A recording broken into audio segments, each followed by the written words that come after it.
ಹೌದು ಗೈಸ್, ಇವತ್ತು big boss ಮನೇಲಿ ಕಾವ್ಯ ಗಿಲ್ಲಿ ಮದುವೆ ವಿಚಾರ ಚರ್ಚೆ ಆಗ್ತಿದೆ. ಗಿಲ್ಲಿ ಇಂಡೈರೆಕ್ಟ್ ಆಗಿ ಕಾವ್ಯ ಒಪ್ಕೊ ಅಂತ ಹೇಳ್ತಾ ಇದ್ದಾರೆ. ಏನ್ ವಿಷಯ ಇವ್ರದ್ದು ಅನ್ನೋದನ್ನ ಈ ವಿಡಿಯೋದಲ್ಲಿ ಇನ್ ಡೀಟೇಲ್ ಆಗಿ ತಿಳ್ಕೊಳ್ಳೋಣ ಬನ್ನಿ. ಟಾಪಿಕ್ ಹೋಗೋಣ. ಅದಕ್ಕೂ ಮುಂಚೆ ಹೊಸ ದೋಸ್ತಿಗಳು ಸಬ್ಸ್ಕ್ರೈಬ್ ಮಾಡಿ. ಆಕ್ಚುಲಿ ನಂದಗೋಕುಲ ಸೀರಿಯಲ್ ಟೀಮ್ ಅವರು ಇವತ್ತು ಬಿಗ್ ಬಾಸ್ ಮನೆಗೆ ಬರ್ತಿದ್ದಾರೆ ಅಂತಾನೆ ಹೇಳ್ಬೋದು. ಈ ಕುಟುಂಬ ಫ್ಯಾಮಿಲಿ ಸಮೇತ ಮನೆಗೆ ಬರೋಕೆ ಒಂದು ರೀಸನ್ ಕೂಡ ಇದೆ. ಅದು ಏನು ಅಂತ ನೋಡೋದಾದ್ರೆ, ಮೊದ್ಲಿಗೆ ಮನೆಗೆ ಬಂದು ನಂದಗೋಕುಲ ಫ್ಯಾಮಿಲಿ ದೇವರಿಗೆ ಪೂಜೆ ಮಾಡ್ತಾರೆ. ನಂತರ ನಂದ ಅವರು ಹೇಳ್ತಾರೆ ತಮ್ಮ ಹಿರಿಯ ಮಗನ ಮದುವೆ ಸೆಟ್ ಆಗಿದೆ, ಅದಕ್ಕೆ ಆಮಂತ್ರಣ ಕೊಡಕ್ಕೆ ಬಂದಿದ್ದೀವಿ, ಎಲ್ಲರೂ ಬರ್ಬೇಕು ಅಂತ ಹೇಳ್ತಾರೆ. ಗಿಲ್ಲಿಗೆ ಈ ಟೈಮ್ ನಲ್ಲಿ ಮನೆಯ ಹಿರಿಯ ಸದಸ್ಯರಾದ ನಂದ ಅವರು ಕೇಳ್ತಾರೆ, ಗಿಲ್ಲಿ ನಿಂಗೆ ಲವ್ ಮ್ಯಾರೇಜ್ ಇಷ್ಟನಾ ಅಥವಾ ಅರೇಂಜ್ ಮ್ಯಾರೇಜ್ ಇಷ್ಟನಾ ಅಂತ.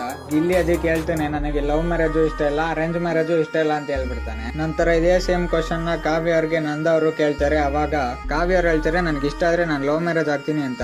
ಈ ಮಾತನ್ನ ಕೇಳ್ಬಿಟ್ಟು ಗಿಲ್ಲಿ ಮಧ್ಯದಲ್ಲಿ ಇಂಟ್ರಪ್ಟ್ ಆಗ್ಬಿಟ್ಟು ಕಾವ್ಯ ಹೇಳ್ತಾನೆ, ಇವ್ರ ಮನೇಲಿ ತೋರಿಸಿದ ಹುಡುಗನ್ನೇ ಮದ್ವೆ ಆಗ್ಬೋದಲ್ಲ ಅಂತ ಹೇಳ್ತಾರೆ. ಅದಕ್ಕೆ ಒಂದು ರೀಸನ್ ಐತೆ. ಏನಂದ್ರೆ ಕಾವ್ಯರಪ್ಪ ಫ್ಯಾಮಿಲಿ ವೀಕ್ ಇದ್ದಾಗ ಮನೆಗೆ ಬಂದಾಗ ಗಿಲ್ಲಿಗೆ ಬ್ರೇಸ್ಲೆಟ್ ಹಾಕಿದ್ರು.